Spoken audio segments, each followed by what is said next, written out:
Assimi Goïta est né vers 1980 à Kati, une ville située à 15 km de Bamako, la capitale du Mali.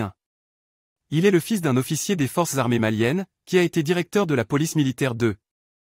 Il a suivi sa formation militaire dans les académies du Mali, notamment au Prytanée militaire de Kati et à l'école militaire interarmes de Koulikoro 1. Il a également reçu des formations aux États-Unis, en France et en Allemagne, et a travaillé avec les forces spéciales américaines. Il est marié à Lala Diallo, qui est membre du peuple Peul.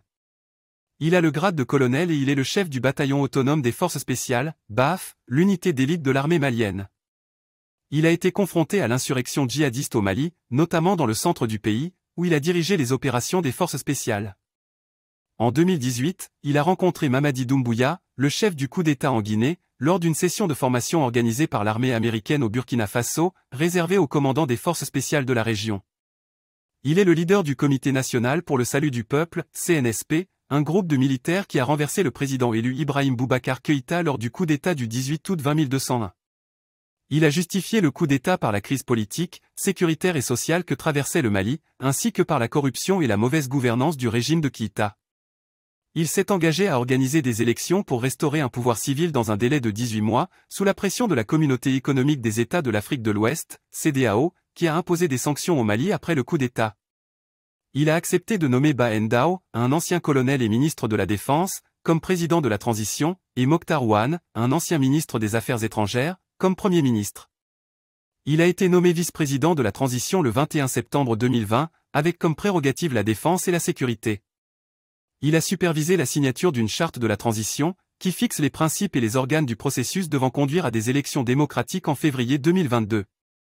Il a participé au sommet du G5 Sahel à N'Djamena au Tchad en février 2021, où il a réaffirmé son engagement à respecter la feuille de route de la transition et à lutter contre le terrorisme dans la région. Il a déclenché un second coup d'État le 24 mai 2021, en arrêtant Bah Ndao et Mokhtar Ouane, qu'il a accusé de violer la charte de la transition en remaniant le gouvernement sans le consulter.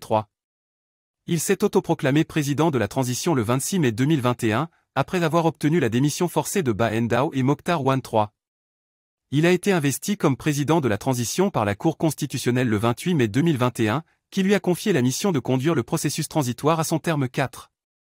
Il a nommé Choguel Kokala Maïga, un opposant politique et ancien ministre, comme Premier ministre de la transition le 7 juin 2021. Il a prêté serment comme président de la transition le 7 juin 2021, lors d'une cérémonie officielle à Bamako, en présence de plusieurs personnalités nationales et internationales. 5. Il a promis de respecter le calendrier électoral prévu pour février 2022, et de mettre en œuvre les réformes politiques et institutionnelles nécessaires à la sortie de crise. 5. Il a fait face à la condamnation et à la suspension du Mali par la CEDEAO et l'Union africaine, qui ont exigé le respect de la transition civile et le retour à l'ordre constitutionnel.